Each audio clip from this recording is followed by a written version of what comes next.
Hey, good afternoon, everybody. So good to have you here on If You Don't Like That. It is an off night for the Sacramento Kings, but they will very much be watching the scoreboard, and it's a scoreboard that, in all likelihood, is going to benefit the Kings. The Suns are at the Celtics with the best record in the NBA.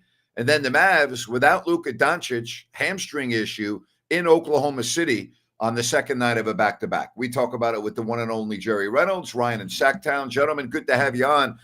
Jerry, I got to tell you, the scoreboard, I think, is going to favor Sacramento tonight. I can't imagine Phoenix winning at Boston, and I can't really see Dallas on a second night of a back-to-back without Luka going in and winning at OKC. Yeah, I don't think Dallas has a chance at OKC. I do think Phoenix might have because Porzingis and Jaylen Brown may not play. And so that definitely could impact things. I mean, I would still predict Celtics to win, but that's two of their top three players out. In fact, if they don't play. Yeah. Ryan, what do you think about this tonight? I mean, the Kings could be very well moving up in the standings without even playing. I don't see any reason why they won't. I mean, that's how it usually works out for this team, or at least it has this season many times. So I think it's something to keep your eye on, like Jerry said, because the Celtics sometimes will fall asleep for a quarter here and there. But I think ultimately Celtics get that one. Jerry, I like to look at the season in 5-game increments, not in one game, 48-minute. But with that being said, I really like what I saw from the Kings in the last two games, Milwaukee and the Lakers. Now, that doesn't erase from my mind what I saw against the Rockets and a sloppy, lucky win against the Spurs. But I'm hoping we saw the Kings really take 2 steps forward instead of 1 step forward and 1 step back. I mean, I think they can really build on the last 2 games. What's your thoughts? Well, I think they can. I mean, we know they're capable of beating the best. I think they've got an 8-4 record against the top 3 teams in the West, so that tells you they can beat the best. And the other thing I would say, it's kind of interesting following like the Bulls and the Rockets, the teams that we're all disappointed they lost to, but they both won 3 straight road games. I mean, they're not terrible teams. It's like, yeah. The Kings should have beaten them, but then the Bulls go to beat Golden State, and they beat Indiana last night. Yeah. So, it's the NBA. I mean, and that's what the Kings have to keep in mind is whoever they play, they have to play their best. They're capable of beating anybody, but they got to play their best just to win a game in the NBA. Yeah, no doubt. The Kings are 4-1 in their last 5. And in that last 5, they've actually held opponents to only 112 points. And I know 112 is still a lot, but for them, not too shabby. So I think they found something with their defense. And I think a big part of that, Jerry Grant, has to be the zone. It has to be, guys. And I've been whining about that all year, but they're playing more of it and they're playing it better. And it really does gives them a little tempo change, a little way to change up their defense and maybe be a little more effective. And as you guys, I'm pretty sure will agree, Keon Ellis has made a difference. Yeah, he's played well. He's played well. Make a difference on defense, and Davion does. And now that Davion's making shots too, they've got some guys that they can put on the floor and really help them defensively without really crushing them offensively. I was talking about this with Ryan on the post-game show. And Jerry, from your perspective, being a former coach, you've done a lot of scouting, you study the game. I made a comment, and I don't know if there's this is what I feel based on my experience, but now that Ellis is playing regular minutes, some because of injury, some because of performance, but he's played very well. Now there's a lot more video on him. There's more scouting on him. And I'm just wondering how you see that process when you have a young player who doesn't really have that much of a resume because he's only played a little bit here and a little bit there. Again, you got to remember, undrafted free agent, didn't play a lot last year. Can you talk about that aspect? Do you think that there is now going to be a larger book on him? They'll learn more about him and try to attack his weaknesses, or do we make too much out of that?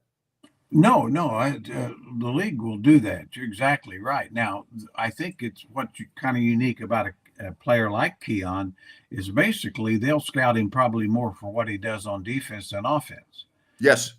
because he impacts the game in that way. And so, yeah, it'll start getting maybe a little tougher for him to do what he does defensively. I think offensively, not so much, because they know he's basically just a fit-in offensive player, to take and make open shots, which is to his credit. That's what he should be. Take and make open shots. Don't be forcing things. You got guys that can go create. He doesn't have to. So, but yeah, scouting will come into it, and especially as you get down to the end of the season, basically scouts are at every game, the competitor, Sure. And so you really do start focusing on game scouting. Jerry, do you think teams will continue going under on the screens with him and Davion? I do. I think, it's one of those things. I think they'll do it unless they keep shooting for a while longer. But I think they're willing to give up perimeter shots to them as opposed to other guys. In other words, so they would just as soon right now, and they would just soon those guys shoot the ball as open as other guys having the ball. So Jerry, would you carry on like that? Jerry, would you be reluctant to make a lineup change with 17 games left to go in the season? I'm really talking about the two guard. Herter has not had a good year. He's been wildly inconsistent. He does give you something offensively that Ellis really doesn't when he's on his game. But it seems like when Ellis is on with those other starters, after all, the Kings, I think, isn't he 6-0 now, right? Aren't the Kings 6-0 in the games that Ellis starts? Sometimes we can kind of get camouflaged by that. There's some reasons for that. But I just wonder, Jerry, would you be reluctant to make a change at this juncture of the season? I think you always have to be a little reluctant this late. Having said that, I think you got to do it because, he really is playing better than Herter and has. And then when you basically say, okay, what's our weak part as a team is defensively. Yeah. Well, all of a sudden, how do you get better defensively? Get better defenders on the floor. And the other part of it is, quite honestly, is where is the weakness? Well, your bench is a weakness. You don't have another guy you can count on for offense other than Monk. And Herter, I know he wouldn't probably be happy about it, but it would probably be the best for the team, to where he can go in and basically hunt shots a little bit with the second. It would only be best for the team if he could mentally accept that. Some players, Jerry, can't. You know that better than I do. Some guys, boy, if you take them out of the lineup and put them on the bench, you lose them. And it depends on the individual. Yeah, it does. And that's where the risk is. But I think probably if you're the Sacramento Kings and you're saying we want to be better than last year and we want to have a better chance to advance, well, that probably, if in fact Ellis makes you a little better, I think you got to, just got to hope that Kevin Herter, he's been a reserve before. He was a reserve in Atlanta. Very effective reserve. So, hey, but you're right. You don't know. Some guys don't handle it well. I don't know about Kevin. I do know that, as a coach in the front office, you say, you just remind them you're a paid professional basketball player and your job is to be as good as you can be at whatever role you have. Simple as that. Jerry, do you think Mike Brown's in a no-win situation when it comes to making a change to the lineup because he's been preaching so much about defense and now he has a player that kind of fits that build? I kind of think so. I think it's pretty tough to step out front and talk about defense, and then here's a guy who affects the defense. He really does. He does more than Davion because, he can switch off on bigger guys. And then the other part, I think Davion's better just on ball defense. He's right on the ball. But Keon's one of those kind of rare defenders in my mind. He's really great instincts off the ball where he helps out, gets deflections, more of what I call a team defender, as well as a great individual defender. So, I just think he impacts the game. And I think we've seen that. He just does. Does Keon remind you of any former Kings that maybe we can make a comparison to? He does a little bit. He reminds me a little bit of Randy Brown. He's probably got a little better offensive game, but defensively, and he's not quite as good on the ball as Randy. But Randy impacted games, whether he was the Kings or Bulls or Celtics. But I think he's got a little more game than Randy. But really, yeah, a little more all around game. Huh. Very interesting. Cody has a very interesting message here on the chat line. Time for De'Aaron to get to the line more. Limited games. Time to level up, even if he misses the free throws. If he gets the opposition in foul trouble, take the pounding. What do you think about that, guys? Well, I agree with that. Yeah, I think we need to see, De'Aaron get teams in foul trouble, to try to get to the basket a little more. I still wouldn't advise him turn down open 12-footers. You got to take high percentage shots. But, I think De'Aaron really does need to get to the line more. I think he and Monk create fouls better than anybody. The difference to me between De'Aaron this year and last year is when De'Aaron Fox was special last year, he didn't need to be special. It just happened. This year, it's like, hey, you got to make a play right now. You've got to be special for this team to win, and it's just a stark difference. Yeah, I don't disagree. I mean, he's been awfully good this year, but maybe not quite, seems like quite as good, although he shot the three better maybe. But, I think he was able to take over games, seem like more consistently. Now, having said that, I think teams, as Grant was talking about earlier, I mean, they're scouting for that better. They're scouting for in the fourth quarter where basically Sabonis kind of gives it to Fox and lets him go. And I think that's caused some of the breakdowns this year because that teams are handling that better than they did last year. So, hey, yeah, I want to talk to you about Gold Country Veterinary and Hospital. And Jerry, it's not too far from where you are in Auburn, serving the foothills as well. And I want to just tell you some of the things that they do. This was from just 2 days ago. All right. They did a CO2 laser resection of an elongated soft palate in a bulldog. They did extensive oral surgery in a terrier with 24 abscessed teeth. A thyroid tumor was removed in a German Shepherd. A rabbit was spayed and neutered. They did, how about this for you? They removed, all right, a small Nerf ball from the intestine of a cane corso. That's Gold Country Veterinary and Hospital. So if you have a pet and they're in need, trust me, you can't really go wrong at Gold Country Veterinary and Hospital. Jerry, the reason why I wanted to point this out, if by some chance your regular physician or med clinic or whatever is not available, you're not that far from Auburn. You just never know what they might be able to do for you, Jerry. Well, if they can do that, they can help me a lot. I might try them out. Yeah, you do have to quit eating those Nerf balls, Jerry. Yeah, I've always really just had a fascination for Nerf balls, Yeah. All right. You made a comment when we first started doing this show that you think the Kings can beat any team in the league. I'm going to say that with one exception. I think the Kings could beat any team in the league. I don't think they could beat Boston at full strength. I think they could play Boston 10 times, and I think they'd be lucky to win a game. I really mean that. Any other team in the league, I think they could match up and win. I'm not saying they would win a series, but I think they could beat teams. Boston's the only team I don't think they could win. Yeah, I don't disagree with that. I kind of was more in line they could beat anybody in the West. Yes. And having said that, I think Denver's clearly better. But they've done well against them. But I think Boston, if they're healthy and full strength, I think they're the next champions.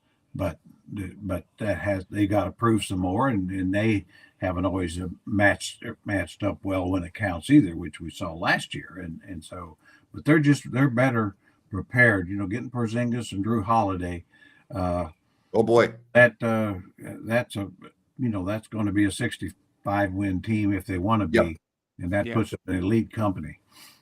Well, and you look at the Celtics, and they've been knocking on the door recently, but I got to believe this is as good a chance as they've had. during this entire run for them. I think Drew Holiday, you can say all you want about Porzingis, and I agree he's a nice addition. But to me, I mean, all you got to do is look at the Bucks and look at the Celtics and look at the difference, and the difference is Drew Holiday. Yeah, I agree with that. I mean, and the other part too is, a lot of people were criticizing the Celtics for basically letting Marcus Smart go. Well, I really did feel like he'd passed his peak. I didn't think he was that. I know he was a leader and a tough guy and wanted to do certain things, but really wasn't. And Drew Holiday fits exactly where Marcus Smart was about 5 years ago. Yep. And maybe even a better all-around player. But yeah, he's been a more valuable. And then I'll tell you one other guy, Derek White.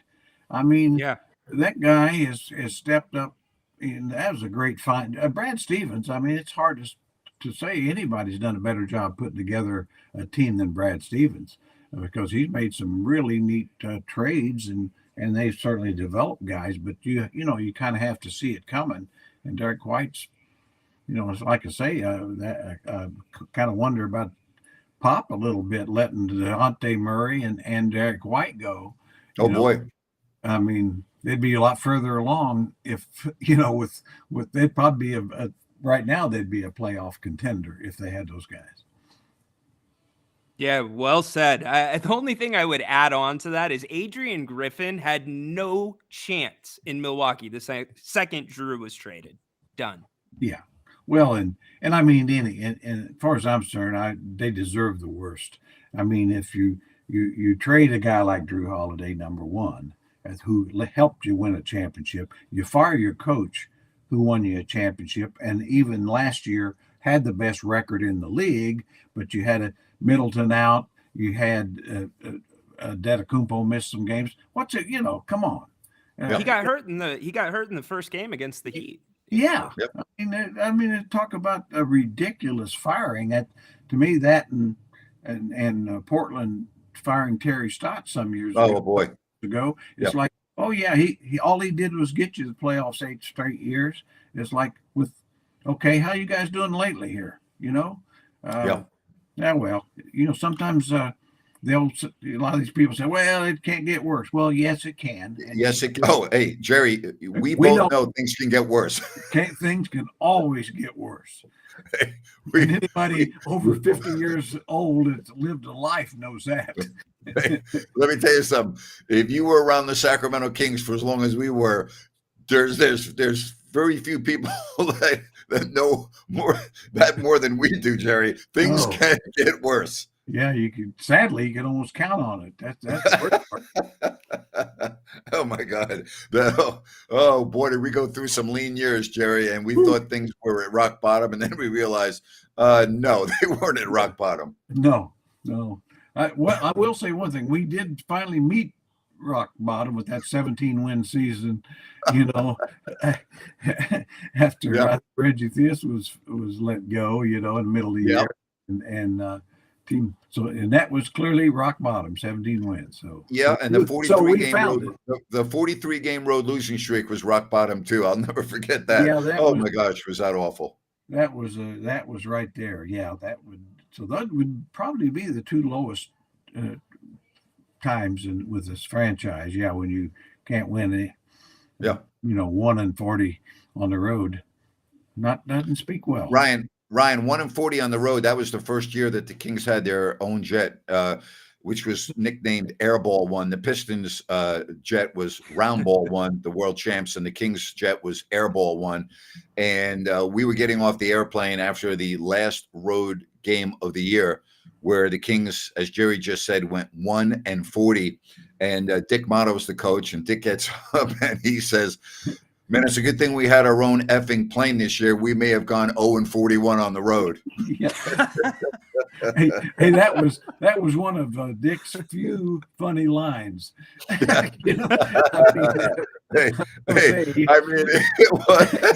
got to tell you, until you're around, you can't really explain to anyone what that's like to lose 43 consecutive road games. And you go, and this is pre-social media and all of this stuff. So, you didn't have to deal with that aspect of people making fun of you. But if you were in your hotel room and you turned on the news and you watched the sports segment, it was 2 and 3 minutes of them just completely making fun of you and ripping you. And I mean, you pick up the local paper, which that's how you got your information back then. And it was nothing but you got destroyed. It was embarrassing to pick up the paper and read what everyone in the country was saying about you. But then you realized it was true, Jerry. You couldn't really get that mad about it. Hey, looking back, thank God there wasn't any internet and YouTube and Facebook and all that stuff. I mean, my God. So, but as you pointed out, I mean, yeah, well, you got treated like you should, but boy, it'd be 10 times worse today.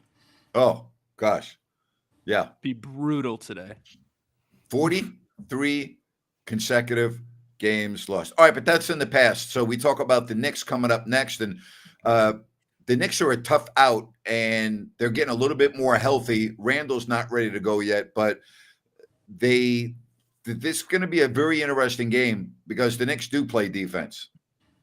Boy, better than anybody. I mean, whoever gets 100 points tomorrow is probably going to win. The Lawler rule will come into effect probably. But, when they're completely healthy with Anunoby and Randall, I mean, I think they're a serious threat. Yes. The Celtics are the best team, but they're the only team I think could legitimately have a chance to beat Boston. I'm with you. I'm with you. But they got to be healthy, and that's always a problem with Anunoby. I mean, Yep. He's one of those guys that's really good. But he's back now. And that's a big help for them. That's a big help. He's a heck of a terrific defender that can score as well. And fits. If there's ever a guy made for Tom Thibodeau. Oh boy. And and our former Dick DiVincenzo has really played well. Oh boy. Yeah, yes. Wasn't that good for us, and wasn't that good for Golden State? But of course, there again, I think he fits Thibodeau's style. He's a tough little scrappy guy, and with the Villanova connection, Josh Hart and Brunson and DiVincenzo. I mean, oh boy, Ryan, they only allow 108.3 points a game. The Knicks. Yeah, it's a Tibbs team. And I was just going to say, it was interesting when Tibbs went to New York because it's like, why are they doing that? That was a lot of the narrative. And quietly, he's built a damn good team there. And I actually think they're one of the teams that maybe the Kings could not beat. I think it's Boston and the Knicks just because of the style the Knicks play with the defense. Yeah, it'd be tough if they're completely healthy. And I've watched them a good bit. It'd be tough for me to see them beating the Knicks in a series. Because it'd be so tough to score. It'd just be so tough to score. Hey, I want to talk to you about Fosters and Paws. They are a group of animal advocates. They do a lot of great things. Now, they primarily focus on vulnerable dogs in shelters. They pull a lot of pregnant moms, nursing moms, bottle puppies, dogs with medical needs, dogs in danger of being euthanized. And they look at every family, every animal as individuals, and they really do a fabulous job with the young generation, teaching children at a young age how to treat animals with respect, with lifelong benefits. Now, they are looking for adopters, donors, and fosters. To learn more, just go to fostersandpaws.org/adopt. That's fostersandpaws.org/adopt. So 2 games left on this homestand. The Knicks followed by Memphis. And the way the Kings season's gone, they'll beat the Knicks and lose to Memphis. That's just the way their season's gone. But you could really, this schedule now is going to really start picking up after the Washington game, beginning with Orlando. I've read the schedule. The Kings' schedule from Orlando to the finish line is not easy. It is a very difficult schedule. So you got to get these home games. Yeah, that's going to be the key. I mean, they've got more home games than about any of the people that they're competing with teams. And so, you've got a favorable home schedule. The other teams have really more road games than home games. So if the Kings can win their home games and continue to play like they've played on the road all along, they should be fine. They can keep the 6th spot for sure. But go ahead, Ryan. Yeah, I was going to say stylistically too. We talk about teams coming in and beating the Kings at G1C, but the Kings, when they've played this little bit of a higher pace and they're extending that defense out, it's causing turnovers, which has enabled the fans to be into it for all of the game. The Lakers game last night, it was great, and it's not usually like that.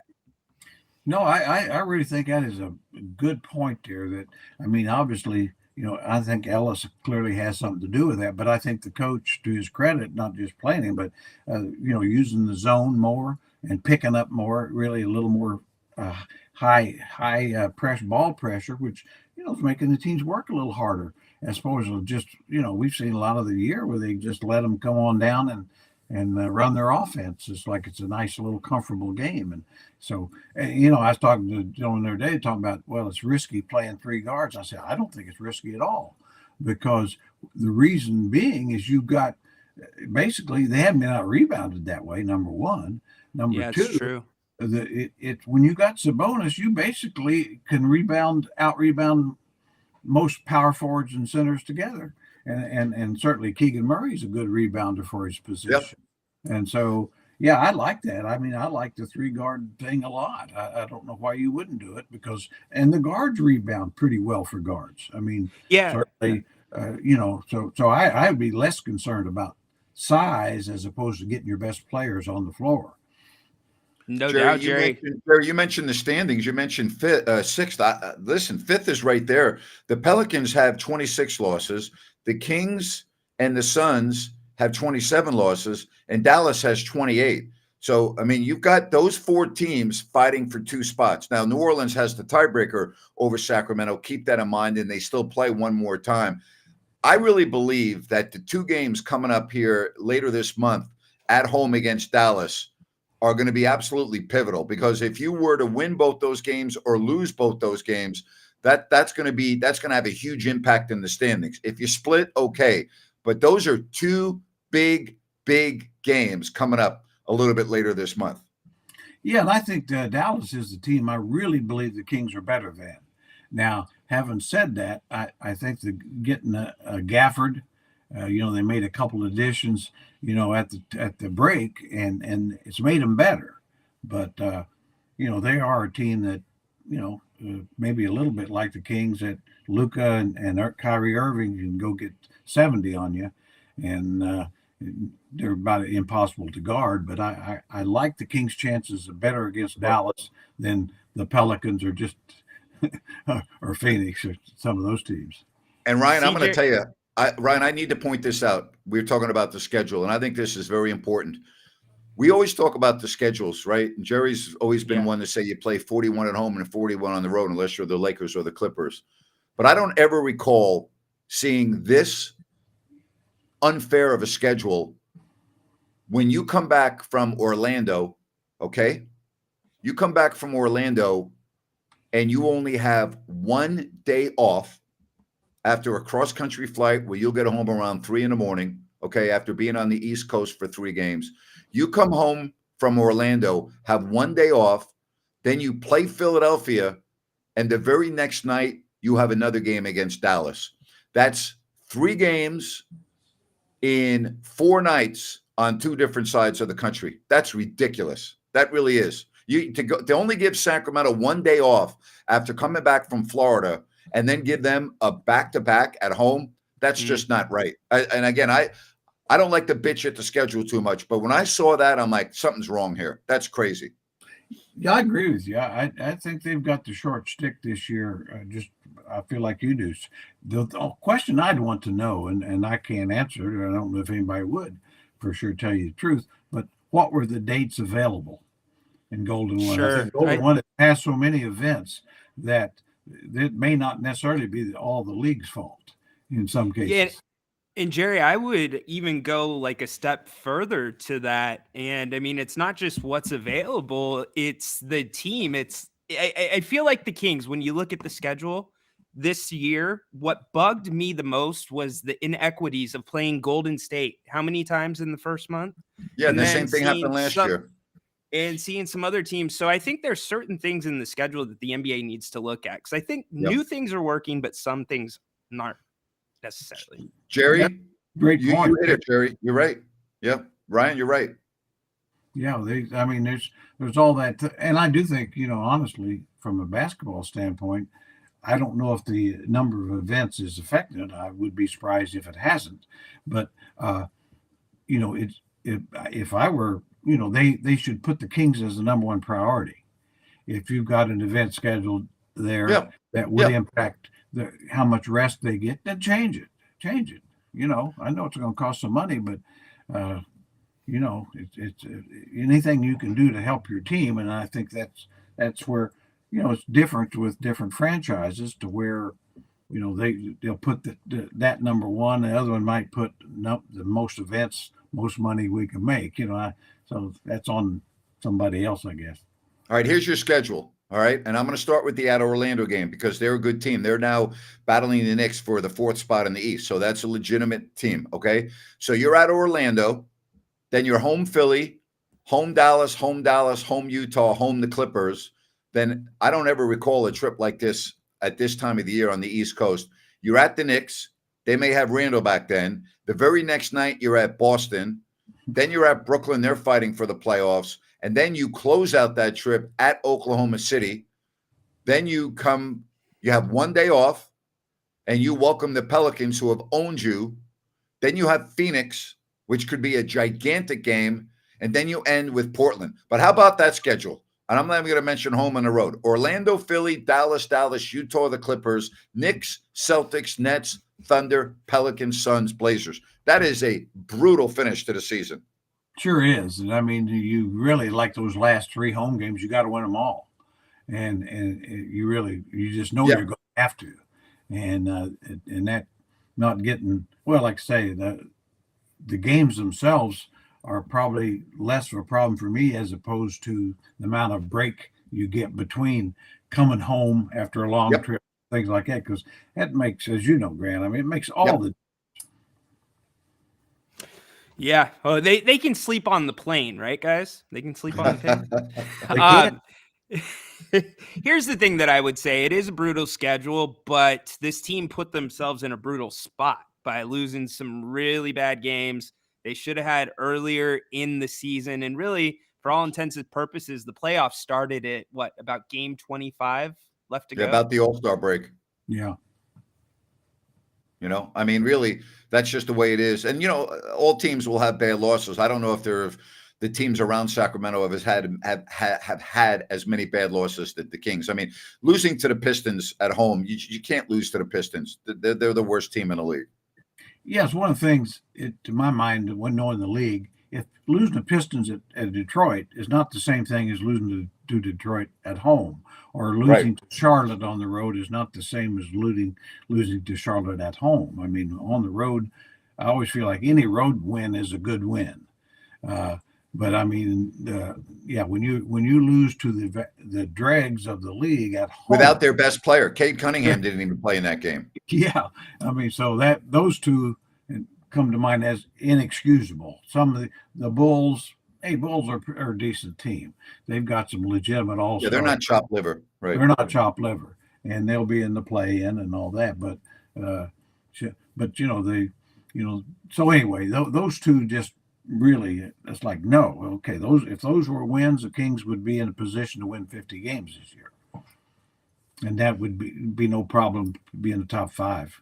Guys, of the 3 teams that I just mentioned, New Orleans, Dallas, Phoenix. Phoenix has a schedule very similar to Sacramento. It's very difficult. Dallas has a relatively easy schedule, but now you don't know about Luka Doncic, who left the game early last night and with a hamstring issue, although they were saying tightness in the hamstring, but he's not playing in this game. That could really impact things for the Mavericks coming down the wire. But the Mavericks schedule much easier than the Kings and the Suns. The Pelicans, I'm actually, even though there's only one game separating, I don't think because of the tiebreaker, I'm not there yet. But let's go. Ryan, I'll ask you, which of those teams concern you the most? I'm going to say Dallas concerns me the most. And here's why. Because the Kings' strength, or what they've been doing well, is the zone defense and extending, like we've talked about. And if there's a team that could absolutely eat you up with a zone, it's a team that has Luka and Kyrie on it. So they are going to have to play that very, very carefully. And then also, Luka likes to get up a ton of shots. So the Kings would really have to control the pace carefully on offense and not be playing more defense than offense. Well, that's a good point. I will say this, I don't know if you could play zone against those guys, but here's the bad news. I'm not sure you can play man to man against them either. Great point. I mean, but it's also why I would like to see Keon Ellis as a major minute getter, because I don't know say he can stop either guy, but he'd make it tougher on them, and at least you could match up a little better with those two guys, which is who you have to match up with. If you can't slow them down, you're not going to beat Dallas. It's a very good point. Very good point. And they will be in Sacramento here, as we said, coming up after this next road trip. But it's the Kings and the Knicks, followed by the Kings and the Grizzlies. We'll have all the coverage for you right here on If You Don't Like That.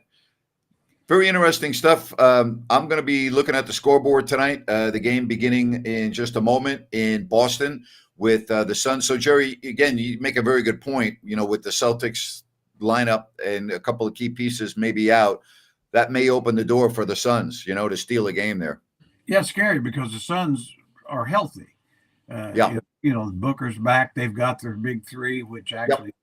Actually, the third of the big three isn't Beal; it's really Grayson Allen. But that's in my opinion. But they're definitely they're full strength. The Celtics aren't, so that always, and they've all got major stars. Yep. Yes, and then the Suns play tomorrow, in Charlotte, and then they close out at Milwaukee. Go ahead, buddy. Yeah, I was just going to say the thing with the Suns is depth, right? And they added Royce O'Neal, and I think that was a key acquisition for them as well. Great move. Yeah, great move. We'll see how the Kings can match up with them down the stretch. But again, Porzingis is out tonight. He is not playing. I think Brown is playing, but Porzingis is out. I'm not positive about that, but I think that's what the latest injury report. All right, guys, we appreciate it. Rhino, what do you got going on tonight on your show? Yeah, we are doing our first guest testimony on the Kings court. So we're going to be live right here. Damon Bruce, big name in the Bay Area sports scene. He's going to be joining me. We're going to talk Western Conference playoffs. We're going to talk Kings, Warriors, NBA offseason. It's going to be a fun show, and your questions as well. That's awesome. Good stuff. Jerry, what do you got going on tonight? Basically watching basketball. Occasional nap, in there. Kind of different than most nights for you, huh? This is going to be a big change in your schedule, taking a nap and watching basketball. Yeah, it's been a little different. I've been watching the players all day, so tonight I am, since I was watching the players, I will be getting on the treadmill and watching basketball. So that's it, Yeah. And Rhino, your show's at 7:00 tonight, right? 7:00 Pacific, yeah. Jerry, awesome. How close are you? Actually, I'll ask both of you. How close are you putting it on 17 at Sawgrass? Well, I was going to say that I love watching it. I would never play golf. I don't play golf anymore. And it used to be a caddy, though, Ryan. Jerry used to be a caddy. Yeah, I caddied an LPGA event, and that was I did not know course in French Lick, and of course they've got a Pete Dye course there as well. Absolute class golf resort, and I grew up. I was going to say I might have told you guys a story. I worked at the golf course as a mowing bunkers and raking sand traps when I was 16, and basically Larry Bird's granddad taught me how to not smoke. I don't know if I told you, he used to taught you how to not. Well, yeah, he and his buddy that always roll their own cigarettes. You've seen guys do that. They could do it with one hand, and Claude Bird was his name, and nice guy. Because I thought I was a big deal then, and I asked him. I said, "Well, why don't you roll one of those for me?" And he said, "I will." He said, "But you'll smoke every bit of it." And so he did, and I did, and I've had no desire to smoke since. I later that day, and after lunch is when I smoked it. I rolled a lawnmower into the woods and laid down and hid. Was sick all day. So I've always told Larry, I said, your granddad saved me from being a smoker for sure. So that par 3 17th, if I was just playing there on a regular round with nobody and it wasn't windy, I think I could hit the green. But if I was playing there like today with thousands of people behind me, around the sides. After I wet my pants and put the ball on the tee, I don't think I'd be hitting the green. I'd probably shank the ball into the water. Big difference when you have all those people watching, Rhino.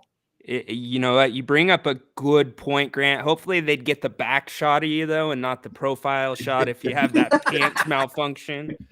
Well, it's a great tournament, and a lot Yeah. of big names are all playing well. I mean, today, because it was pretty easy day out there. So, Yep. well, All right. All right, guys. Jerry, Ryan, good stuff. Enjoy your evening, and we will talk to you, Jerry, halftime of the Knicks game. Thank you very much. I'll be mentally ready. Thank you. See you guys. And everyone else, don't forget to be here at 7 o'clock for Rhino's show. That's 7 o'clock tonight. Damon Bruce, his guest, your calls, and a lot more. That's at 7 o'clock. Make it a great rest of the day. Thanks for being here on If You Don't Like That.